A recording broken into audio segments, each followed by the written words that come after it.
கர்த்தர் நல்லவர். கர்த்தருடைய கிருபையும் தயவும் நம் யாவரோடும் கூட இருப்பதாக. இப்பொழுது நாம் தேவனுடைய வசனத்திற்குள்ளாக தேவ செய்திக்குள்ளாய் நாம் கடந்து சொல்லுவோம். நம்முடைய தேவ செய்திக்கு ஆதாரமாக வேதத்திலிருந்து ஒரு வசனத்தை நாம் வாசிப்போம். எசேக்கியேலின் புஸ்தகம் 36வது அதிகாரம் 9வது வசனம். எசேக்கியேலின் புஸ்தகம் 36வது அதிகாரம் 9வது வசனம். அந்த வசனம் இப்படியாக சொல்லுகிறது: இதோ நான் உங்கள் பட்சத்தில் இருந்து உங்களை கண்ணோக்குவேன், நீங்கள் பண்படுத்தப்பட்டு விதைக்கப்படுவீர்கள். அந்த வசனத்தை மீண்டும் ஒரு வாசிக்கிறேன். இதோ நான் உங்கள் பட்சத்தில் இருந்து உங்களை கண்ணோக்குவேன், நீங்கள் பண்படுத்தப்பட்டு விதைக்கப்படுவீர்கள். தேவன் இந்த வசனங்களின் மூலமாய் நம்மோடு இடைபடும்படியாய் தேவ செய்திக்காய் நாம் ஒரு நிமிடம் நாம் செபிப்போம். அன்பின் பரலோக பிதாவே, துதிக்கிறோம், ஸ்தோத்திரிக்கிறோம். ஆண்டவரே, உடைய சமூகத்திலே உடைய வார்த்தையை கேட்க முடியாது இந்த அதிகாலை வேளையிலே நாங்கள் வந்திருக்கிறோம். தேவன் எங்களோடு நீர் பேசியுள்ளவீராக. சுய மாமிசம் எல்லாம் மறைக்கப்படுவதாக. ஆண்டவரே, உடைய வார்த்தைகள் எங்கள் இருதயத்திலே ஆண்டவரே ஒன்றை கட்டப்பட எங்களுடைய ஆவி, ஆத்மா, சரீரம், சிந்தனையும் கரத்தில் ஒப்படைக்கிறோம். தேவன் மாத்திரம் நீர் வெளிப்படுவீராக, நீரே பேசியுள்ளவீராக. ஆண்டவரே, எல்லா துதி கன மகிமைக்கே செலுத்துகிறோம். இயேசுவின் நாமத்தில் செபிக்கிறோம் நல்ல பிதாவே, ஆமேன், ஆமேன். இந்த எசேக்கியேலின் புஸ்தகம் 36வது அதிகாரம் 9வது வசனம் சொல்லுகிறது: நான் உங்களை பட்சத்தில் இருந்து உங்களை கண்ணோக்குவேன், நீங்கள் பண்படுத்தப்பட்டு விதைக்கப்படுவீர்கள். இந்த வசனத்தின் முதல் பகுதி என்ன சொல்லுகிறது? நான் உங்கள் பட்சத்தில் இருந்து. அப்ப இன்றைக்கு தேவனுடைய வார்த்தை, அதாவது தேவ செய்தியின் தலைப்பு, நம்முடைய பட்சத்தில் இருக்கிற கர்த்தர் அல்லது கர்த்தர் நம் பட்சத்தில் இருக்கிறார். அப்ப இந்த வசனத்திலே தேவன் சொல்லுகிறார், நான் உங்கள் பட்சத்தில் இருந்து. அப்ப தேவன் நம்முடைய பட்சத்தில் இருக்கிறார் என்று இந்த வசனம் சொல்லுகிறது. அப்ப பட்சத்தில் இருக்கிறது அல்லது பட்சம் என்று என்ன என்று நாம் வேதத்திலே பார்த்தோம் என்றால் அதற்கு 3 முக்கியமான அர்த்தங்களை வேதத்திலிருந்து நாம் பார்க்க முடிகிறது. முதலாவதாக, பட்சம் அல்லது நம் பட்சத்தில் இருக்கிறார் என்பதற்கான முதல் அர்த்தம் என்னவாம்? யாத்ராகமத்தின் புஸ்தகம் 32வது அதிகாரம் 2வது வசனத்தை வாசிக்கும் பொழுது அந்த வசனம் இப்படியாக சொல்லுகிறது: அதற்கு ஆரோன் உங்கள் மனைவிகள், குமாரத்திகளுடைய காதுகளில் யாத்ராகமத்து புஸ்தகத்திலே நாம் வாசிக்கும் பொழுது அந்த வசனம் எப்படியாக சொல்லுகிறது? என்னிடத்தில் சேர்க்க கடவார்கள் என்று சொல்லுகிறது. அந்த ரெஃபரன்ஸ் நான் பின்பாக கொடுக்கிறேன். அந்த யாத்ராகமத்தின் புஸ்தகத்திலே நாம் வாசிக்கும் பொழுது பட்சம் என்பது முதலாவது அது எதை சொல்லுகிறது? அது நம்மிடத்தில் சேர்க்கப்படுகிறதை காட்டுகிறது. என்னிடத்தில் சேர்க்கப்பட கடவார்கள். அந்த யாத்ராகமத்தின் புஸ்தகத்திலே நாம் வாசித்தோம் என்றால் மோசே அங்கு சொல்லுகிறான், கர்த்தர் சார்பா இருக்கிறவர்கள், கர்த்தருடைய பட்சத்தில் இருக்கிறவர்கள் என்னிடத்தில் சேர்க்க கடவீர்கள் என்று அங்க ஜனங்களிடத்திலே சொல்லப்படுகிறதை நாம் பார்க்கலாம். அப்ப பட்சம் என்பது முதலாவது என்னவாம்? அது சேர்க்கப்படுகிறதை காட்டுகிறது. அது ஒரு மனிதனிடத்திலே அல்லது ஒரு காரியத்திலே நாம் சேர்ந்து கொள்ளுவதை காட்டுகிறது. இரண்டாவதாக, இந்த பட்சம் என்பது எதை காட்டுகிறது? நம் மார்க்குவின் புஸ்தகத்திலே வாசித்து பார்த்தோம் என்றால் அந்த மார்க்குவின் புஸ்தகத்திலே வாசிக்கும் பொழுது அந்த வார்த்தை இப்படியாக சொல்லுகிறது. அந்த வசனத்தை நான் வாசிக்கிறேன். மார்க்குவின் புஸ்தகம் 9வது அதிகாரம் 40வது வசனம் இப்படியாக சொல்லுகிறது: நமக்கு விரோதமாய் இராதவன் நமது பட்சத்தில் இருக்கிறான். இரண்டாவதாக, பட்சம் என்றால் என்ன அர்த்தம்? ஒரு மனிதனுக்கு விரோதமாய் மற்றொருவர் எழும்புவது அல்ல, அல்லது ஒரு காரியத்துக்கு விரோதமாய் யாருமே நிற்காது. உதாரணத்திற்கு, நான் ஒரு மனுஷனுக்கு பட்சமாய் இருக்கிறேன் என்றால் என்ன அர்த்தம்? நான் அந்த மனிதனுக்கு விரோதி அல்ல, அவனுக்கு சிநேகிதன். அல்லது நாம் ஒரு காரியத்திற்கு பட்சமாய் இருக்கிறோம், அதற்கு உதவியாய் சேர்ந்து காணப்படுகிறோம் என்றால் என்ன அர்த்தம்? அந்த காரியத்திற்கு எதிர்த்து நிற்கவில்லை, அதோடு நாங்கள் உடன்படுகிறோம் என்ற அர்த்தம். அப்ப இரண்டாவது பட்சம் என்றால் என்ன அர்த்தம்? விரோதமாயிராமல் இருப்பது, விரோதமாயிராமல் இருப்பது. மூன்றாவதாக, பட்சம் என்பது எதை காட்டுகிறது? வசனம் இப்படியாக சொல்லுகிறது. யாத்ராகமத்தின் புஸ்தகம் 23வது அதிகாரம் இரண்டாவது வசனத்தை வாசிக்கும் பொழுது அந்த வசனம் இப்படியாக சொல்லுகிறது. அந்த வசனத்தின் வாசிக்கிறேன். தீமையை திரளான வேர்களை பின்பற்றாதிருப்பாயாக, வழக்கிலே நியாயத்தை புரட்ட மிகுதியானவர்களின் பட்சத்தில் சாய்ந்து உத்தரவு சொல்லாதிருப்பாயாக. மூன்றாவதாக, பட்சம் என்றால் என்ன அர்த்தமாம்? ஒரு பக்கத்தில் சாய்வதை காட்டுகிறது. ஒரு பக்கத்திற்கு நாம் சாய்வது, ஒரு சைடு எடுக்கிறது தான் பட்சமாய் காணப்படுகிறது. அப்ப இங்க வசனம் சொல்லுகிறது, முதலாவது பட்சம் என்பது சேர்த்து கொள்ளப்படுதல், இணைக்கப்படுதல். இரண்டாவது பட்சம் என்பது எதை காட்டுகிறது? அது விரோதமாய் நிற்காமல், அதாவது எதிர்த்து நிற்காமல் இருப்பது. மூன்றாவதாக பட்சம் என்பது என்ன? அதுக்கு ஒரு சைடு எடுக்கிறது, அதுக்கு சாய்ந்து போவது, அதற்கு ஃபேவராய் நாம் மாறுகிறது தான் பட்சம் என்று சொல்லுகிறது. அப்ப இங்க வசனத்தை நாம் வாசித்தோம், நான் உங்கள் பட்சத்தில் இருந்து. அப்ப இங்க வசனம் மனிதன் பட்சமா இருக்கிறதை சொல்லவில்லை, அங்கு தேவன் சொல்லுகிறார் நான் உங்கள் பட்சத்தில் இருந்து. அப்ப தேவன் நம்முடைய பட்சத்தில் இருக்கிறார் என்றால் என்ன அர்த்தம்? முதலாவது நாம் பார்த்தோம், தேவன் நம்முடைய பட்சத்தில் இருக்கிறார் என்றால் தேவன் நம்மளோடு சேர்க்கப்படுகிறதை காட்டுகிறது. நாம் அநேக தரம் கேட்டிருக்கிறது என்ன? நாம் தேவனோடு இணைக்கப்படுதல், நாம் தேவனோடு சேர்ந்திருக்கிறோம் என்பதை நாம் வேதத்திலே வாசித்திருக்கிறோம், அநேக தரம் நாம் கேள்விப்பட்டு இருக்கிறோம். ஆனால் இங்கு வசனம் என்ன சொல்லுகிறது? தேவன் நம் பட்சத்தில் இருக்கிறார் என்றால் என்ன அர்த்தம்? அவர் நம்மளோடு சேர்ந்து கொள்ளுதலை காட்டுகிறது, அவர் நம்மளோடு இணைக்கப்படுதலை காட்டுகிறது, அவர் நம்மளோடு இணைந்து அவர் நம்ம மத்தியிலே அல்லது அவர் நம் மூலமாய் கிரியை செய்கிறதை காட்டுகிறது. இதற்கு உதாரணத்தை வேதத்திலிருந்து வாசித்தோம் என்றால் யோசுவாவின் புஸ்தகம் 1வது அதிகாரம் 9வது வசனம் இப்படியாக சொல்லுகிறது, நான் உனக்கு கட்டளையிடவில்லையா? பலன் கொண்டு திடமனதாயிரு, திகையாதே, கலங்காதே, நீ போகும் இடமெல்லாம் உன் தேவனாகிய கர்த்தர் உன்னுடனே இருக்கிறார் என்றார். அப்ப தேவன் நம் பட்சத்தில் இருக்கிறார் என்றால் என்ன அர்த்தம்? அவர் நம்மோடு இருக்கிறதாய் காட்டுகிறது. நாம் அவரோடு இணைக்கப்படுகிறது மாத்திரமல்ல, அவர் நம்மளோடு வாசம் பண்ணுகிறார், அவர் நம்மளோடு சேர்ந்து கொள்ளுகிறார். இதைத்தான் இயேசுவை குறித்து சொல்லி இருக்கிறது புதிய ஏற்பாட்டிலே, அவர் பேர் Emmanuel, God is with us. அப்ப தேவன் நம்மோடு இருக்கிறார் என்று தேவனுக்குரிய நாமத்தை அங்கு சொல்லி இருக்கிறதை நாம் பார்க்கலாம். அப்ப வேதம் சொல்லுகிறது கர்த்தர் நம் பட்சத்தில் இருக்கிறார். அப்படின்னா என்ன அர்த்தம்? நாம் எங்கெல்லாம் போகிறோமோ, நாம் எங்கெல்லாம் இருக்கிறோமோ அங்கு தேவன் நம்மளோடு இருக்கிறவராய் காணப்படுகிறார். அப்ப எங்கெல்லாம் இருக்கிற அந்த வசனம் சொல்லுது, நீ போகும் இடமெல்லாம் உன் தேவனாகிய கர்த்தர் உன்னுடனே இருக்கிறார். அப்ப நீ போகும் இடமெல்லாம்னா என்ன அர்த்தம்? அதற்குரிய விளக்கத்தை நாம் வேதத்திலே வாசித்தோம் என்றால், சங்கீதங்களின் புஸ்தகம் 139வது சங்கீதம் 8 முதல் 10 வரை வசனத்தை வாசிக்கும் பொழுது அந்த வசனம் இப்படியா சொல்லுகிறது. சங்கீதங்களின் புஸ்தகம் 139வது சங்கீதம் 8 முதல் 10 வரை வாசிக்கும் பொழுது அது நான் உன்னுடனே இருப்பேன் என்கிறதுக்கான ஒரு விளக்கத்தை கொடுக்கிறதாய் காணப்படுகிறது.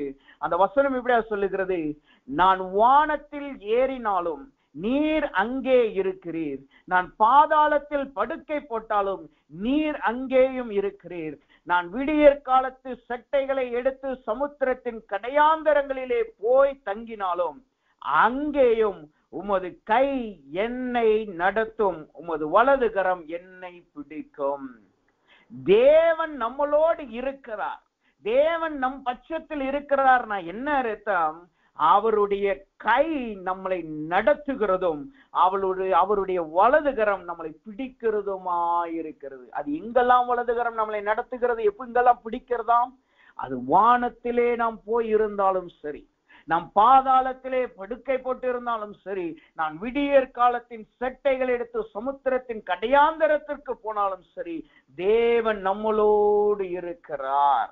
இந்த அதிகாலை வேளையிலே கர்த்தர் இந்த வார்த்தையை நம்மளுக்கு கொடுக்கிறார். என்ன வார்த்தை?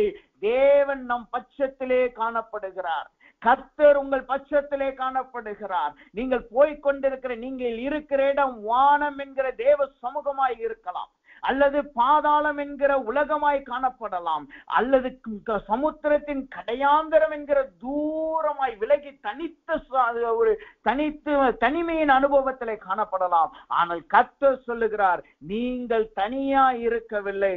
நீங்கள் எந்த சூழ்நிலையில இருந்தாலும் கர்த்தராகிய தேவன் உங்களோடு கூட இருக்கிறார். அவர் உங்களோடு இணைந்து காணப்படுகிறார். அவர் உங்கள் பட்சமாய் காணப்படுகிறார். அப்ப இந்த நாளே வேலையிலே தேவன் இந்த வார்த்தையை நம்மளுக்கு கொடுக்கிறார். நாம நினைக்கலாம், நாம போய்கொண்டிருக்கிற பாதை ஒரு தனிமையின் பாதை, நான் போய்கொண்டிருக்கிற பாதை ஒரு காட்டு பாதை, அது ஒரு தனிமையின் பாதை. மிருகம் எந்நேரமும் என்னை அடித்து விடலாம், விஷ ஜந்துக்கள் எந்நேரமும் என்னை தீண்டி விடலாம், அல்லது நான் ஏதாவது ஒரு காரியத்திலே நான் மாட்டிக்கொள்ளுவேனோ என்று பயந்து நடங்கி கொண்டிருக்கலாம். ஆனால் கர்த்தர் சொல்லுகிறார், நான் உங்களை தனியாய் இருக்க விடவில்லை. குமாரனோடு பிதா இருந்தது போல குமாரன் நம்மோடு இருக்கிறார். அப்ப கர்த்தர் நம் பட்சத்தில் இருக்கிறார்னா முதலாவது என்ன அர்த்தம்? தேவன் நம்மளோடு இணைக்கப்பட்டு இருக்கிறார். நம்ம அநேக நேரம் நாம என்ன நினைக்கிறோம்? நாம தேவனோடு இருக்கிறோம், நாம தேவனோடு இருக்கிறோம், கர்த்தருடையோடு நம்ம இருக்கிறோம் என்று நினைக்கிறோம். ஒன்றை நாம் புரிந்து கொள்ள வேண்டும், நாம் தேவனோடு இருக்கிற நேரம் சொற்பமான நேரம் தான். ஆனா கர்த்தர் நம்மளோடு இருக்கிற நேரம் தான் அதிகமான நேரம். நாம ஜெபத்துக்கு போகும்போது தேவனோடு இருக்கிறோம். திடீர்னு ஒரு மாறுபாடு தாட்டு வருகிறது, மாறுபாடு சிந்தனைகள் வருகிறது. அப்ப நாம் தேவனை விட்டு நம்முடைய மனதிலே நாம் விலகுகிறவர்களா இருக்கிறோம். ஆனால் கர்த்தர் நம்மளோடு எப்பொழுதுமே இருக்கிறவராய் காணப்படுகிறார். அங்க வசனம் தெளிவா சொல்லுது பாருங்க, வானத்துக்கு ஏறினாலும் நீர் அங்கே இருக்கிறீர், நான் பாதாளத்திலே படுக்கை போட்டாலும் நீர் அங்கேயும் இருக்கிறீர். இந்த வசனத்தை நாம் மேலோட்டமாய் வாசிக்கும் பொழுது நாம் பார்க்கிற வானமும் நாம் கேள்விப்படுகிற பாதாளம் என்று நினைக்கிறோம். ஆனால் இது ஆவிக்குரிய ரீதியை எதை காட்டுகிறது தெரியுமா? வானம் என்பது தேவனுடைய பரலோக ராஜ்யமும் அவருடைய சிங்காசனமும் அவருடைய சமூகமும் ஆயிருக்கிறது.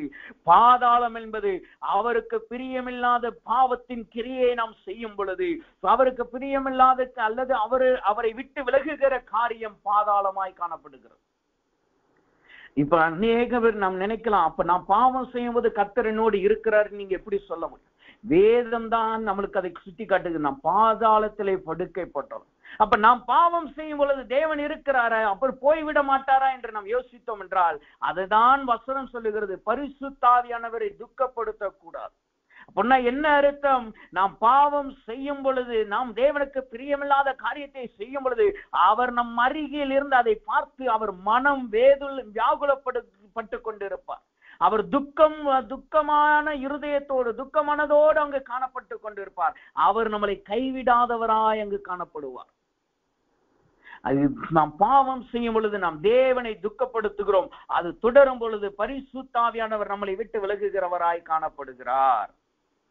அப்ப வசனம் சொல்லுகிறது, நாம் வானத்துக்கு ஏறினாலும் பாதாளத்திலே படுக்கை போட்டாலும் சமுத்திரத்துக்கு அக்கறைக்கு நாம போனாலும் தேவன் நம்மளோடு இருக்கிறது தான் கர்த்தர் நம் பட்சத்தில் இருக்கிறதை காட்டுகிறது. அப்ப இனிமேல் நாம் பாவம் செய்யும் பொழுது, அல்லது நமக்கு தேவனுக்கு பிரியமில்லாத காரியம் என்று தெரிந்தோம், தேவன் என்னை மன்னிப்பார் என்று நாம் நினைத்து செய்யும் பொழுது நாம் ஜாக்கிரதையாய் இருக்க வேண்டும். நம் கண்களை மூடிட்டோம் அல்லது நம் அறையை மூடிட்டோம், நாம் மறைமுகமாய் செய்கிறோம் என்று தேவன் என்னை பார்க்க மாட்டேங்கிறார், அவர் என்னை விட்டு ஓடி போயிடுவார் என்ற எண்ணம் நம்மளுக்கு காணப்படக்கூடாது. நாம் என்ன செய்தாலும் கர்த்தர் நம்மளோடு இருக்கிறார், அதை நியாயம் விசாரிக்கிறவராய் காணப்படுகிறார். அப்ப முதலாவது தேவன் நம்மளோடு எப்படி காணப்படுகிறார்? பட்சமா இருக்கிறார்னா என்ன? நம்மளோடு சேர்ந்து இருக்கிறார். நாம் பயப்படும் பொழுது, கலக்கப்படும் பொழுது, தனிமையில் போகும்போது அவர் நம்மளை பலப்படுத்துகிறவராய் காணப்படுகிறார். இரண்டாவதாக கர்த்தர் நம் பட்சத்தில் இருக்கிறார் என்றால் என்ன அர்த்தம்? அந்த விளக்கத்தை வைத்தே நாம் பார்க்கும் பொழுது அந்த விளக்கம் என்ன சொல்லுகிறது? மத்தேயு 9:40 சொல்லுகிறது, விரோதமாய் இராதவன், விரோதமாய் இராதது அப்படின்னு அந்த வசனம் சொல்லுகிறதை பார்க்கிறோம். அப்படின்னா என்ன அர்த்தம்? கர்த்தர் நம் பட்சத்தில் இருக்கிறார்னா என்ன அர்த்தம்? கர்த்தர் நம்மளுக்கு எதிராய் இருப்பது இல்லை. கர்த்தர் நம் பட்சத்தில் இருக்கிறார் என்றால் என்ன அர்த்தம்? இரண்டாவதாக கர்த்தர் நம்மளுக்கு விரோதமாய் இருப்பதில்லை.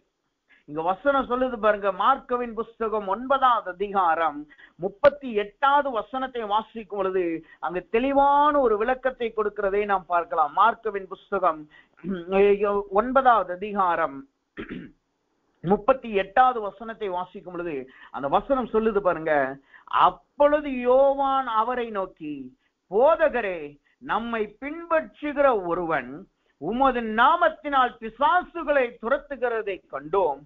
அவன் நம்மை பின்பற்றாததினால் அவனை தடுத்தோம் என்றான். அதற்கு இயேசு என்ன சொல்றார் பாருங்க, அவனை தடுக்க வேண்டாம், என் நாமத்தினாலே அற்புதம் செய்கிறவன் எளிதா என்னை குறித்து தீங்கு சொல்ல மாட்டான். அதுக்கப்புறம் தான் வார்த்தையை சொல்லுகிறார், நமக்கு விரோதமாய் இராதவன் நமது பட்சத்தில் இருக்கிறான். வசனம் சொல்லுகிறது, அந்த 38 மற்றும் 39 வாசிக்கும் பொழுது அவர் தேவன் அவனுக்கு சப்போர்ட்டாய் பேசுகிறதை காட்டுகிறது. அப்ப அங்கு வசனம் என்ன விளக்கத்தை கொடுக்கிறது? கர்த்தர் நம் பட்சத்தில் இருக்கிறார்னா என்ன அர்த்தம்? முதலாவது அவருடைய நாமம் நம்மளுக்கு கிடைக்கிறது. நமக்கு தேவன் விரோதமாய் இருக்கிறது இல்லை என்றால் என்ன அர்த்தம்? முதலாவது கர்த்தர் அவருடைய நாமத்தை நம்மளுக்கு கொடுக்கிறார். அப்படின்னா என்ன அர்த்தம்? அவருடைய சகல அதிகாரத்தையும் நம்மளுக்கு கொடுக்கிறார். பிசாசுகளை துரத்துகிற அதிகாரம், சத்துருவை மேற்கொள்ளுகிற அதிகாரம், பாவங்களையும் அக்கிரமங்களையும் மீறுதல்களையும் மேற்கொள்ளுகிற அதிகாரம், பிசாசின் ஜனங்களை துரத்துகிற அதிகாரத்தை தேவன் அவருடைய நாமத்தை நம்மளுக்கு கொடுக்கிறார். இரண்டாவதாக அவருடைய நாமத்தை சுமந்து நாம் அவருடைய கிரியைகளை செய்யும் பொழுது அதை அங்கீகரிக்கிறவராய் காணப்படுகிறார். இங்க வசனம் சொல்லுது, தெளிவாய் சொல்லுகிறது, அதற்கு இயேசு அவனை தடுக்க வேண்டாம், என் நாமத்தினாலே அற்புதம் செய்கிறவன் எளிதா என்னை குறித்து தீங்கு சொல்ல மாட்டான். இன்றைக்கு என்ன நடக்கிறது உலகத்திலே? கிறிஸ்தவ உலகத்தில் என்ன நடக்கிறது?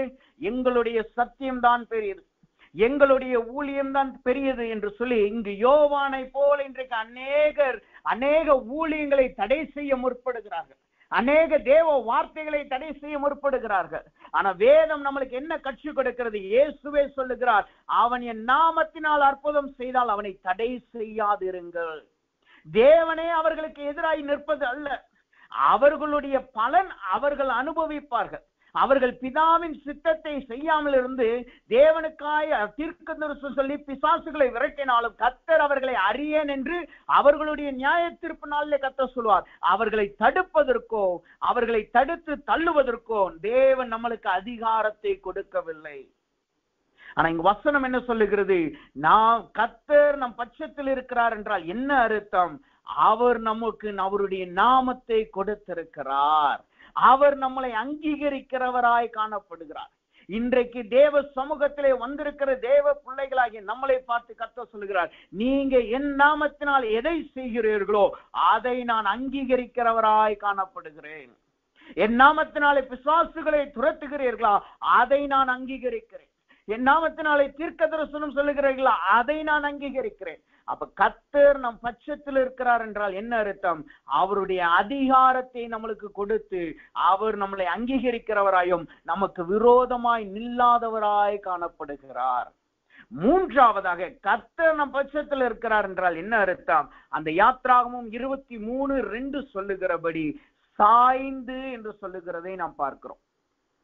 இங்கு சாய்ந்து என்றால் அதற்கு ஒரு நல்ல உதாரணத்தை நாம் பார்த்தோம் என்றால், கர்த்தர் சாய்ந்து என்பதை பார்ப்பதற்கு முன்பாக சாய்ந்து என்கிற வார்த்தைக்கு மாத்திரம் நாம் ஒரு உதாரணத்தை நாம் வேதத்திலிருந்து பார்த்தோம் என்றால், ஆதியாகமத்தின் புஸ்தகம் 25வது அதிகாரம் 28வது வசனத்தை வாசிக்கும் பொழுது அந்த வசனம் தெளிவாய் சொல்லுகிறது, ஏசா வேட்டையாடி கொண்டு வருகிறது, ஈசாக்கினுடைய வாய்க்கு ருசியாகரமாய் இருந்ததினாலே ஏசாவின் மேல் பட்சமாய் இருந்தான், ரெபெக்காளோ யாக்கோபின் மேல் பட்சமாய் இருந்தாள். இங்கு ஈசாக்கு ஏசாவின் பக்கம் சாய்கிறான், ரெபெக்காள் யாக்கோபின் பக்கம் சாய்கிறாள். அப்ப பட்சமாய் இருக்கிறது என்பது சாய்கிற ஒரு பக்கம் சாய்கிறதை காட்டுகிறது. அப்ப கர்த்தர் பட்சமாய் இருக்கிறார் என்றால் என்ன அர்த்தம்?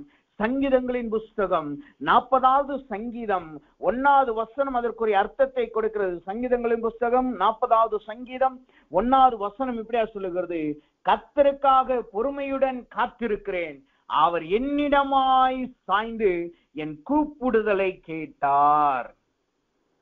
கர்த்தர் நம் பக்கத்திலே சாய்ந்திருக்கிறார். கர்த்தர் நம் பட்சத்தில் இருக்கிறார் என்றால் என்ன அர்த்தம்? நாம் அவருக்காய் காத்திருக்கும் பொழுது அவர் நம்முடைய கூக்குரலை கேட்கிறதை காட்டுகிறது. அவர் நம்முடைய கூப்பிடுதலை கேட்கிறவராய் இருக்கிறார். நாம் எப்பொழுதெல்லாம் அவரை கூப்பிடுகிறோமோ, அவர் சமூகத்தில் எப்பொழுதெல்லாம் நாம் காத்திருந்தவரை கூப்பிடுகிறோமோ, அவர் தம்முடைய சிங்காசனத்தை விட்டு நம்மளுக்காய் நம் இருக்கிற அறையிலே வந்து நம்மோடு நிற்கிறவர் தான் நம் கர்த்தர் நம் பட்சத்தில் இருக்கிறார் என்பதற்கான அர்த்தம். அப்ப இன்றைக்கு கர்த்தர் நம்மளுக்கு அவருடைய கர்த்தர் நம் பட்சத்தில் இருக்கிறவராய் வெளிப்படுகிறார் என்றால் என்ன அர்த்தம்? நீங்க எந்த ஸ்தலத்துல இருந்தாலும் சரி, நீங்க இருக்கிறது ஒரு வனாந்தரமாய் இருக்கலாம், அல்லது நீங்கள் இருக்கிறது ஒரு பாலைவனமாய் இருக்கலாம், அல்லது நீங்கள் இருக்கிறது ஒரு செழிப்பான இடமாய் இருக்கலாம், நீங்கள் இருக்கிறது வருத்தத்தின் அப்பத்தை புசிக்கிற இடமாய் கூட இருக்கலாம். ஆனால் கர்த்தர் உங்களுக்காய் அங்கு வந்து நிற்பார். நீங்க இருக்கிற இடத்திலே அவர் உங்களுக்கு உதவி செய்யும்படியாய் வந்து நிற்பார். உங்களுக்கு சப்போர்ட் பண்ணும்படி ஒரு மனிதனும் இருக்க மாட்டார்கள். உங்களுக்கு சப்போர்ட் பண்ணும்படி ஒரு மனுஷனும் நிற்க மாட்டான். ஆனால் கர்த்தர் வந்து நின்று, இவன் என் தேவக்கு என் குமாரன், என் குமாரத்தி, நான் இவர்களில் பிரியமாய் இருக்கிறேன் என்று சொல்லி உங்களுக்காய் தேவன் வந்து நிற்பார். இயேசுவுக்காய் தேவன் வந்து நின்றார். யாக்கோபுக்காய் தேவன் அவனுடைய மாமனாரிடத்திலே அவனுக்கு யாக்கோபுக்காய் வந்து நின்றார். அப்ப தேவ சமூகத்திலே இருக்கிற நாம், கர்த்தர் நம் பட்சத்தில் இருக்கிறார் என்றால் என்ன அர்த்தம்? அவர் நம் பக்கத்தில் சாய்ந்து காணப்படுகிறார். அவர் நமக்காய் நம்முடைய பக்கத்திலே நம்மளுக்கு பலன் கொடுக்கிறவராய், நமக்கு பரிந்து பேசுகிறவராய், நமக்கு முன்பாய் ஒரு அடைக்கல பட்டணமாய், நமக்கு முன்பாய் வருகிற எல்லா சத்துருவின் விக்கனங்களையும் போராட்டங்களையும் தடுத்து நிறுத்துகிற ஒரு சுவராய் நமக்கு அவர் காணப்படுகிறார். நாம் நம்பி இருந்தவர்கள் நம்மளை விட்டு போயிருந்திருக்கலாம். நாம் நம்பி இருந்தவர்கள் அவர்கள் நம்மளை நான் வர்றேன்னு சொல்லிட்டு வராமல் போயிருந்திருக்கலாம். ஆனால் கர்த்தர் நம் பட்சத்தில் இருக்கும் பொழுது அவர் நம் மத்தியிலே சாய்கிறவராய் இருக்கிறார். அவர் நம்மளோடு நமக்கு உதவி செய்கிறவராய் காணப்படுகிறார். இந்த மூன்று தான் கர்த்தர் நம் பட்சத்தில் இருக்கிறதற்கான ஒரு விளக்கத்தை கொடுக்கிறது. கர்த்தர் நம் பட்சத்தில் இருக்கிறார் என்றால் அவர் முதலாவது நம்மளோடு சேர்ந்து கொள்கிறார். இரண்டாவது, அவர் நம்மளை அங்கீகரித்து அவர் நம்முடைய நாமத்தை நம்மளுக்கு கொடுத்து அவர் நமக்கு எதிராய் நிற்க மாட்டார். மூன்றாவது, அவர் நம்மளோடு நம் பக்கம் சாய்ந்து நமக்கு சப்போர்ட் பண்ணுகிறவராய், நம்மளை பலப்படுத்துகிறவராய், நமக்கு பரிந்து பேசுகிறவராய், நமக்கு துணை நிற்கிறவராய் காணப்படுகிறார். இதுதான் கர்த்தர் நம் பட்சத்தில் இருக்கிறார் என்பதற்கான விளக்கம் வேதம் நம்மளுக்கு கற்றுக் கொடுக்கிறது. அப்ப இதுவரை நாம் பார்த்தது கர்த்தர் நம் பட்சத்தில் இருக்கிறார் என்றால் என்ன அர்த்தம் என்று நாம் பார்த்தோம். நாம் அடுத்ததாக கர்த்தர் நம் பட்சத்தில் இருந்தால் என்ன நடக்கும்? ஒரு மனிதனுடைய வாழ்க்கையில தேவன் வந்துட்டாலே ஏதாவது ஒரு அற்புதம் நடக்கும். புறஜாதி ரட்சிக்கப்படாத மனுஷனை தேவன் சந்தித்தால் ஒரு ரட்சிப்பு வரும். வியாதியா இருக்கிற மனுஷனை தேவன் சந்தித்தால் வியாதி சுகமாகும். மரணத்தில் இருக்கிறவனை தேவன் சந்தித்தால் ஜீவன் வரும். ஒரு தேவனை உடனே சந்திக்கிறவனுக்கே இவ்வளவு பெரிய அற்புதம் நடக்கு என்றால், கர்த்தர் ஒரு மனிதனுக்கு சார்பாய், கர்த்தர் ஒரு மனிதனோடு இணைந்து அவனுக்கு எதிராக இல்லாமல் அவனோடு பச்சைதான் இருந்தால் என்றால் என்ன நடக்கும்? வேதம் சில காரியங்களை நம்மளுக்கு கற்றுக் கொடுக்கிறது. அவர் நம் பட்சத்தில் இருந்தால் என்ன நடக்குமாம்? நாம் ஆதாரமாய் வாசித்த வசனத்தை மீண்டும் ஒரு செய்ய வாசிப்போம். எசேக்கியேலின் புஸ்தகம் 36வது அதிகாரம், எசேக்கியேலின் புஸ்தகம் 36வது அதிகாரம் 9வது வசனத்தை வாசிக்கும் பொழுது அந்த வசனம் இப்படியா சொல்லுகிறது, நான் உங்கள் பட்சத்தில் இருந்து உங்களை கண்ணோக்குவேன், நீங்கள் பண்படுத்தப்பட்டு விதைக்கப்படுவீர்கள். கர்த்தர் நம் பட்சத்தில் இருந்தால் என்ன நடக்குமா? 3 காரியம் அங்கு நடக்கிறது. முதலாவது, அவர் நம் மீது கண்ணோக்கமாய் இருக்கிறார். அவர் நம்மளை கண்ணோக்குகிறவராய் காணப்படுகிறார். இரண்டாவது, நாம் பண்படுத்தப்படுவோம். மூன்றாவது, நாம் விதைக்கப்படுவோம். முதலாவது, நம் மீது அவர் கண்ணோக்கமாய் இருக்கிறார். இரண்டாவது, அவர் நம்மளை பண்படுத்துகிறார். மூன்றாவது, நம்மளை விதைக்கிறவராய் காணப்படுகிறார். அப்ப இந்த 3 காரியத்தை தான் நாம் இப்பொழுது விளக்கமாய் நாம் பார்க்க போகிறோம். முதலாவதாக கர்த்தர் நம் பட்சமாய் இருந்தால் என்ன நடக்கிறது? அவர் சொல்லுகிற வசனம் என்ன சொல்லுகிறது? அவர் நம் மீது கண்ணோக்கமாய் இருக்கிறார். அல்லது அந்த வசனம் சொல்லுகிறது, உங்களை கண்ணோக்குவேன். அப்ப கர்த்தர் நம் பட்சத்தில் இருந்தால் அவர் நம்மளை கண்ணோக்குகிறவராய் காணப்படுகிறார். அப்ப கண்ணோக்குகிறவராய் காணப்படுகிறார் என்றால் என்ன அர்த்தம்? கண்ணோக்குகிறது என்பது எதை காட்டுகிறது? முக்கியமான காரியங்களை காட்டுகிறது. அந்த 3 காரியங்களை பார்த்து அதுக்குரிய விளக்கத்தை நாம் பார்ப்போமாக. முதலாவதாக தேவன் நம் மீது கண்ணோக்கமா இருக்கிறார் என்றால் என்ன அர்த்தம்? அது அப்படி என்றால் அதனுடைய அர்த்தம் என்னவாம்? 1 சாமுவேலின் புஸ்தகம் 1வது அதிகாரம் 11வது வசனம் எப்படியாக சொல்லுகிறது, சேனைகளின் கர்த்தாவே, தேவரீர் உம்முடைய அடியாளின் சிறுமையை கண்ணோக்கி பார்த்து. முதலாவதாக கர்த்தர் நம் மீது கண்ணோக்கமா இருக்கிறார் என்றால் என்ன அர்த்தமாம்? அவர் நம்முடைய சிறுமையை பார்க்கிறார். அவர் நம்முடைய சிறுமையை பார்க்கிறார். இரண்டாவதாக கர்த்தர் கண்ணோக்கமா இருக்கிறார் என்றால் என்ன அர்த்தமாம்? யாத்ராகமத்தின் புஸ்தகம் 4வது அதிகாரம் 31வது வசனத்தை வாசிக்கும் பொழுது அந்த வசனம் இப்படி சொல்லுகிறது, ஜனங்கள் விசுவாசித்தார்கள், கர்த்தர் இஸ்ரவேல் புத்திரரை சந்தித்தார் என்றும் அவர்கள் படும் உபத்திரவத்தை கண்ணோக்கி பார்த்தார் என்றும். இரண்டாவதாக கர்த்தர் கண்ணோக்குகிறார் என்றால் என்ன அர்த்தம்? அவர் நம்முடைய உபத்திரவத்தை கண்ணோக்கி பார்க்கிறார். முதலாவது அவர் சிறுமையை பார்க்கிறவராயிருக்கிறார். இரண்டாவது நம்முடைய உபத்திரவத்தை பார்க்கிறவராயிருக்கிறார். மூன்றாவதாக கண்ணோக்குகிறார் அல்லது கண்ணோக்குகிறவராய் இருக்கிறார் என்றால் என்ன அர்த்தம்? அது யாத்ராகமத்தின் புஸ்தகம் 2வது அதிகாரம் 25வது வசனம் இப்படியாக சொல்லுகிறது, தேவன் இஸ்ரவேலின் புத்திரரை கண்ணோக்கினார், தேவன் அவர்களை நினைத்தருளினார். தேவன் இஸ்ரவேல் புத்திரர்களை கண்ணோக்கினார், அவர்களை நினைத்தருளினார். அப்ப மூன்றாவதாக கர்த்தர் கண்ணோக்குகிறார் என்றால் என்ன நடக்கிறது? அதனால் என்ன அர்த்தம்? அவர் நினைவு கூறுகிறவராய் காணப்படுகிறார். அப்ப முதலாவது பார்த்தோம், கர்த்தர் கண்ணோக்குகிறார் என்றால் என்ன அர்த்தம்? முதலாவதாக அவர் நம்முடைய சிறுமையை பார்க்கிறார். அப்ப சிறுமை என்றால் என்ன அர்த்தம்? சிறுமை என்றால் என்ன அர்த்தமாம்? அந்த 1 சாமுவேலின் புஸ்தகம் 1வது அதிகாரம் 6 மற்றும் 7வது வசனத்தை வாசித்து பார்த்தோம் என்றால் சிறுமைக்கான அர்த்தத்தை அந்த வசனம் நம்மளுக்கு கற்றுக் கொடுக்கிறது.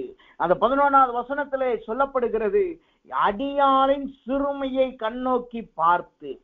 அப்ப அவள் சென்று கொண்டிருந்த அந்த மனிதன் சென்று கொண்டிருந்த சிறுமை என்ன சிறுமையாம்? 6 மற்றும் 7வது வசனம் இப்படியாக சொல்லுகிறது, கர்த்தர் அவள் கற்பத்தை அடைத்தபடியினால். கர்த்தர் அவர் கற்பத்தை அடைத்தபடியினால். அப்ப முதலாவது சிறுமையின் அனுபவம் என்பது எதை காட்டுகிறது? அது அடைக்கப்பட்ட அனுபவம். வர வேண்டிய ஆசீர்வாதங்கள் அடைக்கப்பட்ட அனுபவம், பொருளாதாரத்திலே அடைக்கப்பட்ட அனுபவம், குடும்பத்திலே சந்தோஷம் அடைக்கப்பட்ட அனுபவம், அல்லது தேவ சமூகத்திலே நாம் அடைக்கப்பட்ட அனுபவம் தான் அது சிறுமையின் அனுபவமாய் காணப்படுகிறது. சில பேர்லாம் நீங்க பாத்தீங்கன்னா நல்ல வெளியில பார்க்க நல்ல நிலைமையில் இருப்பார்கள். அவர்கள் வெளியிலே பார்க்க நல்ல சிரித்து கொண்டு சந்தோஷமா இருப்பார்கள். அவர்கள் வருகிற இடம், அந்த இடத்தை பார்த்தீங்கன்னா அவர்கள் எங்கெல்லாம் இருக்கிறார்களோ அங்க நல்ல சந்தோஷம் இருக்கும். அங்க நல்ல மற்றவர்கள் நல்ல சிரித்து கொண்டு இருப்பார்கள் இவர்கள் நிமித்தமாக. ஆனா அவர்களுடைய உண்மையான நிலைமையை நாம் பார்த்தோம் என்றால் ஒரு அடைக்கப்பட்ட நிலைமையிலே காணப்படுவார்கள். அவர்களுடைய உண்மையான நிலவரத்தை அவர்களால் வெளியிலே சொல்ல முடியாதவர்களாய் காணப்படுவார்கள். அதற்காக என்ன செய்வாங்க? அவர்கள் மற்றவர்கள் இவர்களுடைய உண்மையான நிலவரத்தை பார்த்து விடக்கூடாது என்று சொல்லி அங்கு மேனிபுலேட் பண்ணி அவர்கள் அங்கு சிரிப்பையும் சந்தோஷத்தையும் கொண்டு வந்து இவர்களை மையப்புள்ளியிலிருந்து அவர்களை விலக்கி விடுவார்கள். ஏன்? அவர்கள் வாழ்க்கையிலே அடைக்கப்பட்ட சூழ்நிலை காணப்படும்.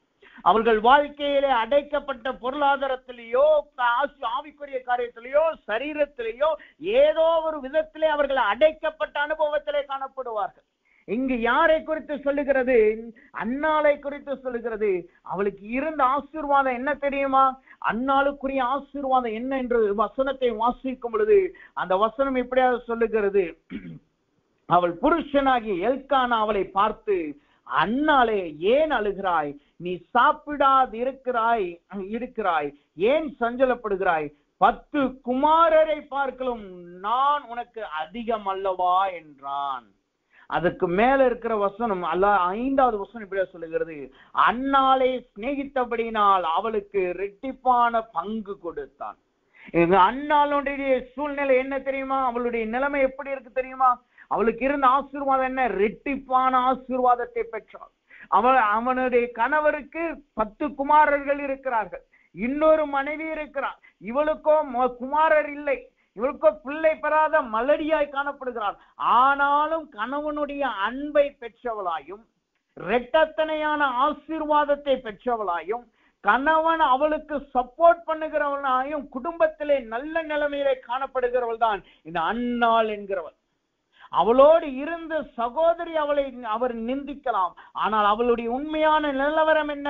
குடும்பத்திலே நல்ல உயர்ந்த நிலைமை, குடும்பத்திலே நல்ல ஆசீர்வாதம், குடும்பத்திலே நல்ல பங்கு அவளுக்கு கிடைக்கிறது, இரட்டிப்பான பங்கு கிடைக்கிறது.